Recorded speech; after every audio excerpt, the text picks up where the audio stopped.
Je fais une tête sérieuse. Ça risque d'être une vidéo sérieuse. Ou pas. Hey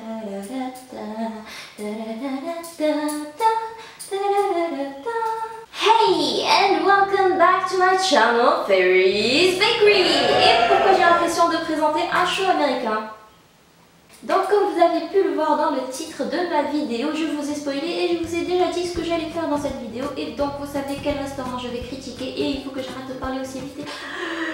Comment va se dérouler cette vidéo? Elle va être répartie en trois parties. La première partie va en fait être une partie explicative puisque je vous donne mes raisons pourquoi je fais cette vidéo tout simplement. La deuxième partie c'est une explication aussi, mais je vais vous expliquer le concept de la vidéo, donc sur quoi je vais me baser au niveau de la critique en question. Et la troisième partie, je vais tout simplement vous décrire et vous donner les impressions et mon expérience personnelle au niveau du restaurant et donc la critique en elle-même du restaurant. Je vous dis avant de commencer, si vous n'avez pas envie d'entendre toutes mes explications, vous pouvez passer et skipper ces parties-là et passer directement à la critique. Je vous mets ici, oui ici ça serait bien, la minute où débute la troisième partie de la vidéo. Et on commence tout de suite par la première partie. Donc pourquoi je fais cette vidéo? En fait, j'ai trois raisons principales, je pense. Trois. La première raison, et je pense que tout le monde a tilté lorsqu'il a vu le titre de la vidéo, critique, etc. et qu'on a tout de suite pensé à ce fameux groupe On a mangé pour vous en Tunisie, officiel. Ce groupe est un très bon groupe, je trouve, parce que l'idée, le concept de ce groupe est génial, vu que chaque personne ayant consulté un établissement culinaire, que ce soit un restaurant ou un café, a la chance, a la possibilité de poster son avis sur ce groupe-là. Et ce groupe-là a permis de faire un peu la différence au niveau des restaurants. Sauf que de plus en plus et au fur et à mesure des publications qui s'y postent, j'ai l'impression que ça devient un peu le chaos, ça devient un peu n'importe quoi, parce que je vois qu'il y a quelques failles et qu'il y a des restaurants qui essayent de donner des coups de pub tout simplement et d'autres qui au contraire essayent de discréditer d'autres enseignes. Et finalement, même si c'est assez contrôlé, que l'administrateur essaie de contrôler ça, je me rends compte que c'est difficile d'avoir son propre avis en voyant tous les posts qu'il y a sur ce groupe-là. Par exemple, ma soeur est une fervente fan de ce groupe et elle suit assez souvent les publications qui s'y trouvent et fréquemment elle vient et elle me dit voilà, on va consulter ce restaurant là par exemple, il a eu que des avis positifs, tout le monde en parle, c'est la nouvelle lubie du monde, allez on y va, etc. Et lorsqu'on y va, je me rends compte que tous les avis c'était vraiment pas ça du tout quoi. Donc c'est ce qui m'a poussé également à faire cette catégorie de vidéos. Je me disais, Ferry, pourquoi tu te bases sur les publications des personnes, sur ce groupe-là, et pourquoi tu ne fais pas tout simplement ta propre critique, ton propre avis, à travers une vidéo des établissements que tu as consultés, tout simplement. Et donc, je me suis dit, je vais le faire, c'est simple. D'autant plus que cette idée me trottait en tête depuis assez longtemps quand même. Et justement, deuxième raison qui fait que j'ai ouvert cette catégorie de vidéos, c'est que j'ai toujours, c'est un peu bête, hein, mais j'ai toujours rêvé d'être une critique gastronomique. C'est un rêve d'enfant, irréalisable, puisque déjà, premièrement, je ne crois pas qu'il y ait les études adéquates en Tunisie pour devenir critique gastronomique, et même s'il y avait en fait, c'est pas possible pour moi parce que vous connaissez des critiques gastronomiques qui n'aiment pas manger les fruits de mer. Toute catégorie de fruits de mer confondus. Je sais. C'est horrible. Mais j'aime pas ça. Deal with it. Troisième raison qui fait que j'ai voulu démarrer cette catégorie de vidéos, c'est que je me rends compte qu'il y a de plus en plus de restaurants qui ouvrent en Tunisie, et notamment à Tunis, et qui sont réputés et qui finalement ne méritent pas tellement leur réputation. Et en plus de ça, je me rends compte qu'il y a de plus en plus d'arnaques au niveau de ces restaurants, tant au niveau du prix que de la qualité de la bouffe. Et je me dis qu'il est temps d'essayer de faire changer ça. Mon objectif à travers cette vidéo, ce n'est pas du tout de donner, de faire une publicité et de promouvoir un certain restaurant et au contraire de détruire une autre enseigne, etc. Non, ça n'est pas du tout le cas puisque je suis totalement neutre et que je ne connais personne dans le milieu de la restauration. Mais plutôt d'essayer de faire changer un peu les choses, de montrer la vérité, tout simplement. Et peut-être qu'on tiendra compte de mon avis cette fois-ci. Deuxième partie de la vidéo, explication du concept. Donc, comment je vais me baser, sur quoi je vais me baser en fait pour ma critique. Je vais essayer de structurer un peu cette critique et non pas de vous donner juste mes impressions générales. Première chose sur laquelle je vais me baser, c'est l'accueil général, c'est-à-dire le lieu, l'ambiance et comment on vous accueille dès que vous entrez. Est-ce que c'est un accueil chaleureux? Est-ce qu'au contraire c'était froid? Personne n'est venu vous orienter? Ou... Voilà, ce genre de choses. Une chose sur laquelle je vais me baser, et non pas des moindres, c'est le service. Et c'est une chose que l'on néglige très souvent en Tunisie et à laquelle on n'accorde pas tellement d'importance. Le service, c'est-à-dire le serveur en lui-même. Est-ce qu'il est accueillant, souriant, etc. à votre disposition ou pas. Et aussi le temps de service, c'est-à-dire le temps que le serveur met à venir prendre votre commande, le temps qu'il y a entre chaque plat, etc., etc. Troisième chose sur laquelle je vais me baser au niveau de ma critique, c'est les plats présentés, évidemment. La qualité du plat. Même si je sais que c'est un peu difficile d'être objectif au niveau de la qualité, parce que chacun a ses goûts, mais j'essaierai de me focaliser plus, par exemple, sur la texture qu'avait ce plat-là. Est-ce qu'il était chaud, est-ce qu'il était froid, est-ce qu'il était assez bon? Voilà. Deuxième chose, c'est la quantité, évidemment. Troisième chose, c'est la présentation du plat. Est-ce qu'il était bien présenté? Est-ce que les assiettes étaient sales ou pas? Ensuite, je verse dans le pot et vous n'avez plus qu'à déguster chez vous. Et pour être sûr qu'elle est bien réussie, ma chère Boulal, c'est mon fils qui goûte chaque pot. Antonet!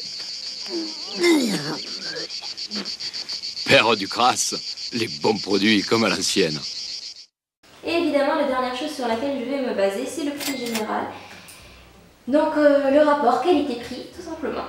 Maintenant, passons à l'essentiel et parlons de la critique du restaurant.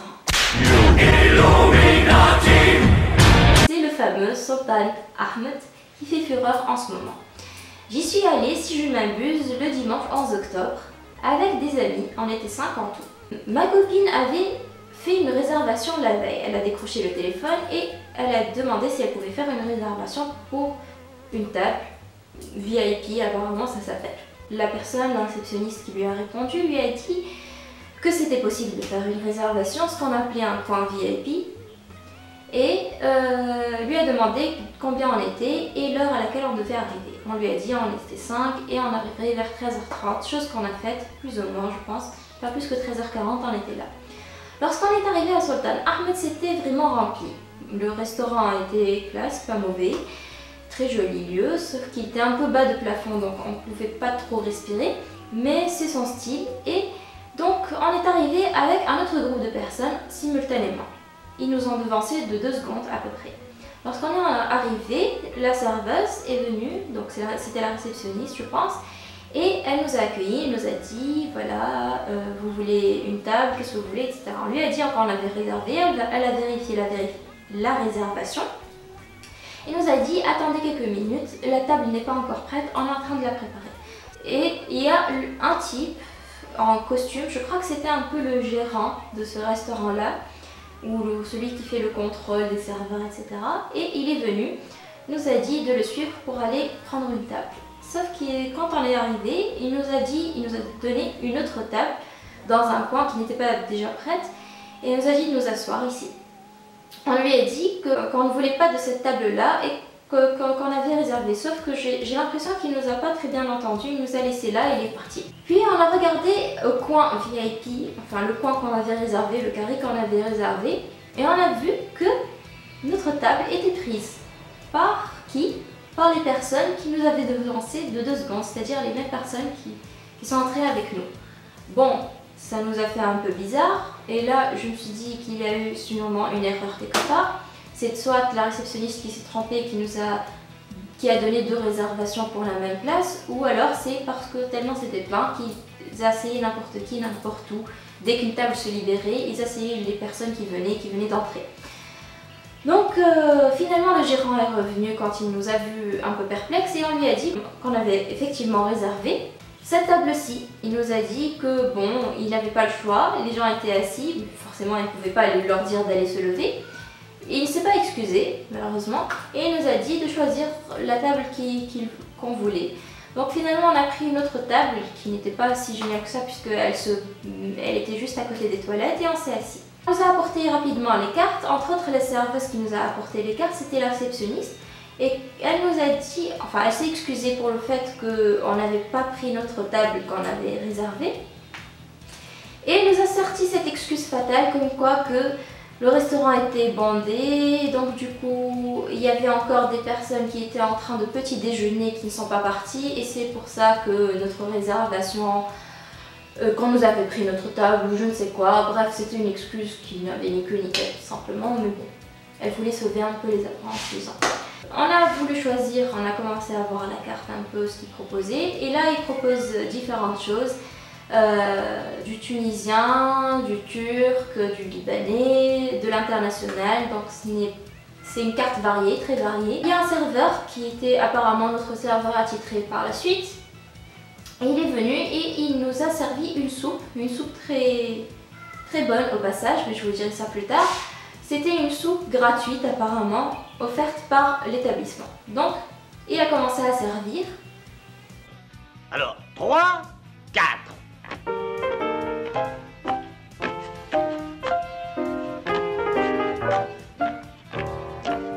Arrivé à la 3e personne, il a complètement laissé la soupe de côté. Donc il n'a servi que 3 personnes et 2, moi et ma copine, on n'a pas eu la soupe parce que la commande d'une autre table était prête et donc du coup il est allé servir l'autre table.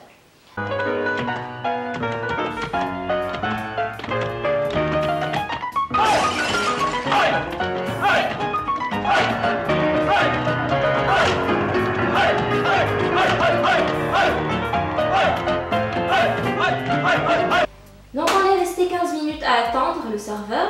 On l'a interpellé pour lui dire qu'il n'avait pas terminé de nous servir à la soupe. Il nous a dit qu'il était occupé et qu'il était en train de servir une autre table. Donc bon, c'est un peu bizarre d'arrêter le service tout d'un coup pour aller servir une autre table. Bon, on a dû attendre donc assez longtemps. Puis il est revenu. Finalement, il nous a dit est-ce qu'on a pris notre commande. On lui a dit qu'il avait oublié de nous donner la soupe. Ah, il a dit ah je suis désolée, je suis un peu occupée, il y a trop de gens, etc. Bon, ça se comprend, c'est plein. Il nous a dit qu'il allait quand même prendre notre commande. Ma soeur a voulu commander une chose avec du saumon et des fruits de mer, etc. Il lui a dit qu'il n'y en avait pas. Et ça c'est limite automatique avec ma soeur. À chaque fois qu'elle va dans un restaurant et qu'elle veut demander quelque chose sur une carte, finalement elle n'existe pas. Ça c'est un mauvais point pour le restaurant. Après 10 minutes, il est enfin revenu nous servir la soupe manquante. Soupe qui est très bonne, c'était une soupe de poisson et aux lentilles avec beaucoup de camoun, donc on sentait surtout le camoun en fait. Mais c'était bon quand même, et chaud. Comme entrée, ils nous ont apporté comme apéritif ou amuse-gueule ou je ne sais pas comment on appelle ça, une petite salade d'aubergines grillées qui était fade et froide et sans aucun goût, une mayonnaise faite maison, une sauce un peu mayonnaise mais très aillée, il y a beaucoup d'ail dedans, c'est bon mais il y a beaucoup d'ail dedans. Chouette harissa ou zitoun qui était pas bon, il était vieux, rempli d'eau. Ils nous ont apporté aussi une corbeille de pain, un pain très bon, très moelleux, croustillant à l'extérieur, très chaud. C'est je crois la chose qui m'a le plus plu au niveau du restaurant. Ensuite il est revenu pour nous apporter l'entrée qu'on avait choisie. On avait choisi une mezza, je ne sais pas comment ça s'appelle exactement, mezza je crois. Lorsqu'on a pris la commande, il y avait 2 sortes de mezza grande et petite, ou moyenne, je ne sais pas. Il nous avait pas précisé laquelle on voulait. Donc du coup, il nous a apporté la mezza grande, c'est normal vu qu'on était 5. Sauf que pour une mezza grande, c'est pas une mezza grande, c'est une mezza petite. Ma copine qui était venue avant, parce qu'elle avait déjà vu, qu'elle était déjà venue au restaurant avant, a dit que c'était une mezza petite, qu'elle avait commandé avant une mezza petite et que c'était les mêmes portions qu'il avait ramenées qu'une mezza grande. Donc, oui, mon téléphone, 2 secondes. Alors, au niveau de la mezza, il y avait un bol qui contenait la mayonnaise qu'il nous avait déjà donnée auparavant, une grosse quantité de mayonnaise qui semblait avoir été déjà touchée. Je ne sais pas, est-ce que ils nous ont apporté le bol d'une autre table parce qu'on voyait que ça a été raclé ou que ça a été touché en tout cas avec une cuillère ou avec du pain. Déjà un point très bizarre et très mauvais pour eux. Deuxième chose qu'ils avaient au niveau de la mezza, c'était des boulettes de viande tout simplement qui étaient plutôt cassées. Je ne sais pas pourquoi, elles étaient cassées, elles n'étaient pas bien formées et il y en avait 4 alors qu'on était 5. Le dessous du plat de cette assiette de viande hachée était sale, comme vous pouvez le constater. Ils nous ont apporté aussi des petites briques malsoura avec dedans de la purée de pommes de terre. Une petite assiette qui contient tagine, il y avait 4 portions, alors qu'on était 5 aussi. Une assiette fait un petit bol plutôt qui contient de la sauce de pois chiches, hummus, avec des amandes. Une petite assiette avec des bananes qui sont coupées en 2. Donc on avait la moitié de bananes chacune. La même sauce d'aubergine fade qui sentait la poussière quand tu l'as mangée. J'avais l'impression de manger de la poussière, je ne sais pas comment. Mais qui baignait dans l'huile cette fois-ci. Donc c'était de la poussière mouillée avec des amandes aussi. Une salade simple de tomates, concombres, oignons, une salade fraîche simple, toute simple. Un bol qui contient un truc que je comprends pas. Du thon, même pas bien positionné, c'était tu prends la boîte et blop, voilà, dans le bol. Moi ça m'a perturbée, les autres ils ont rigolé, moi ça m'a perturbée. Encore une assiette de zitoun mnafar belmé et un petit bol qui contient des tomates en lamelles avec des oignons en lamelles et un peu de fromage, ça je crois. Voilà, donc en gros ce que c'était la mezza, c'était pas fameux du tout. Du tout. Sauce al-hummus benina, j'ai bien aimé la sauce al-hummus. Le tagine, il était bon, il était moelleux, il était fondant, j'ai bien aimé. Et voilà, le malsoukra était pas mauvaise, enfin, c'est une malsoukra à la pomme de terre. Un point important que je devais préciser aussi, c'est qu'ils ne nous avaient pas apporté de serviettes. Donc on est resté tout le long sans serviette. Autre point important, c'est qu'on avait commandé de l'eau et qu'on est resté au moins 30 minutes sans eau et qu'on mourait de soif. Le service est très lent vu que c'était une salle remplie. On avait commandé une marjoura poulet. On avait commandé une pita en viande hachée et aussi kebab. La pita, c'est moi qui l'avais commandée. Elle n'était pas bonne. La viande hachée, elle était à peine présente. Elle n'était pas bien épicée, c'était très fade. C'était lourd, c'était pas bon. J'ai pas aimé, c'est tout. Voilà. Pour le kebab, il était très bien épicé, il était très bon le kebab. Avec, il y avait bolobol, qui était sans goût. Bon, il était bien cuit, mais voilà, sans goût. Avec un poivron, une petite tomate, un peu de salade. C'était pas mauvais ce plat-là, on peut dire qu'il n'était pas mauvais. Ensuite, le marjoura poulet, c'était un poulet avec dedans du fromage. J'ai pas aimé. J'ai goûté et c'était pas fameux quoi. D'ailleurs, c'était pas très chaud. Avec la même chose, bolrol comme accompagnement et poivron, tomate, etc. Donc le serveur est revenu, on lui a demandé d'apporter l'addition. On a encore attendu, le temps d'attente est vraiment long. On a remarqué en plus que la table devant nous flotte, c'est-à-dire que les personnes qui étaient là avant nous sont parties et que d'autres personnes sont arrivées et qu'elles avaient eu leur commande avant nous, de plats et de desserts. Il y a une autre chose, un autre point que je n'ai pas compris, que ma soeur a vu sur le groupe On a mangé pour vous, qui apparemment ils offraient une corbeille de fruits à la fin ou pas, ou ça dépendait des tables. Nous on n'a rien eu, on a eu du thé. Et on a vu que la table devant nous, je ne sais pas s'ils avaient commandé ça ou pas, ils leur ont apporté une assiette de hlou et des fruits. Alors je ne sais pas, est-ce que c'est gratuit, est-ce que c'est compris, est-ce que c'est selon le jour, est-ce que certains en ont pas? Si vous savez, dites-le moi en commentaire, parce que moi je ne sais pas, j'ai pas très bien compris cette optique. Quand l'addition est arrivée, on a vu, donc je vais vous donner la facture.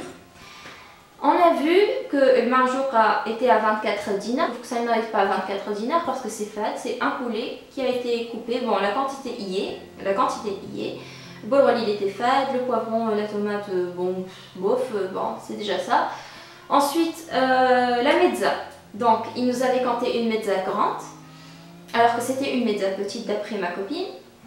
Et en plus de ça, la mezza grande est à 30 dinars. Ce que j'aimerais comprendre, dans tout ce que vous avez vu dans la mezza grande, les photos que je vous ai montrées, est-ce que ça mérite 30 dinars? Est-ce que ça vaut 30 dinars? Une salade, des sauces qu'on vous avait déjà présentées à l'avant, banage à moitié, le ham avec 4 portions au lieu de 5. Voilà, tout ça, est-ce que ça mérite 30 dinars? Je ne pense pas, c'était des quantités minimes, des portions minimes, ça ne méritait pas 30 dinars, je vous le dis carrément. La bouteille d'eau de 1 litre équivaut à 3 dinars.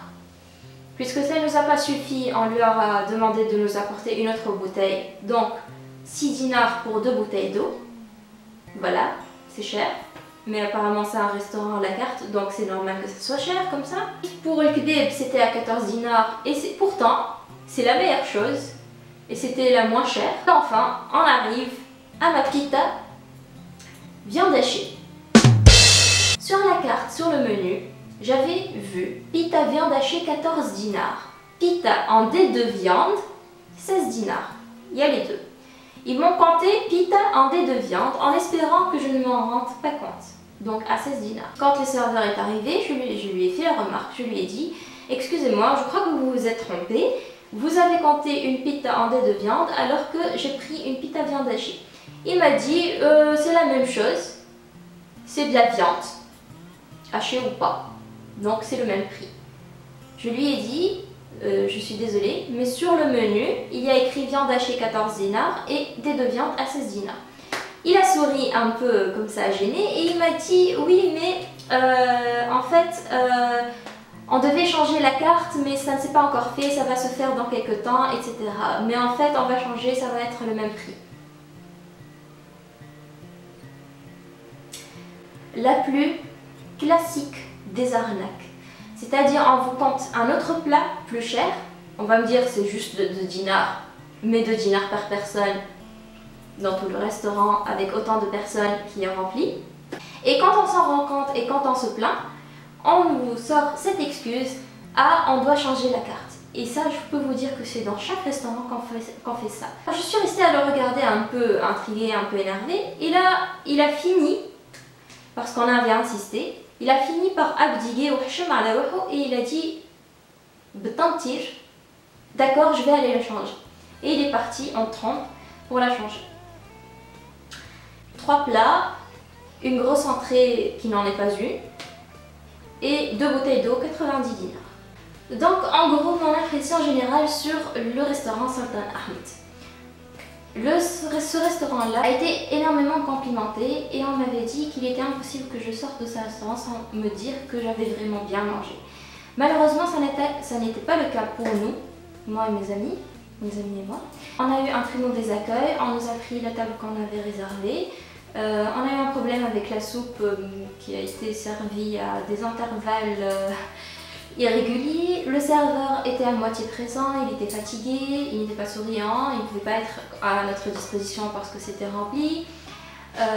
Les plats qu'on nous a présentés étaient mal présentés, aucune originalité. On a essayé de nous arnaquer de nous soutirer quelques sous. On nous a compté une mezza grande alors qu'on a eu des portions pour une mezza petite. Du moins c'est ce que m'a dit ma copine, encore une fois. Je ne sais pas si la raison qui fait que le service était aussi mauvais, c'est parce que c'était aussi plein et que c'était un dimanche, donc tout le monde venait. Ce que je veux dire, c'est que ce n'est pas mon problème que le restaurant soit plein. Il faut garder ça en tête. Si un restaurant est rempli et est connu pour être rempli un jour particulier de la semaine, c'est-à-dire le dimanche, il faut garantir un nombre de serveurs minimum pour que chaque table soit bien servie et qu'elle soit servie correctement. Voilà, donc j'espère que cette idée de vidéo vous aura plu et que vous aurez trouvé mes critiques assez constructives. N'hésitez pas à partager cette vidéo pour que les gérants de restaurants puissent les voir et qu'ils prennent en compte mon avis. N'hésitez pas aussi à me partager votre expérience personnelle avec ce restaurant-là et avec d'autres restaurants si vous voulez. Et aussi à me dire quel serait l'autre établissement culinaire, que ce soit pâtisserie, restaurant, café ou salon de thé ou ce que vous voulez que j'aille visiter, et je vous en dirai de mes nouvelles. Et puis voilà, je vous laisse et je vous dis à bientôt. N'hésitez pas encore à vous abonner comme je vous le dis à chaque fois. Voilà, c'est tout, il faut que j'y aille. Je vous dis ciao et à bientôt pour une nouvelle vidéo.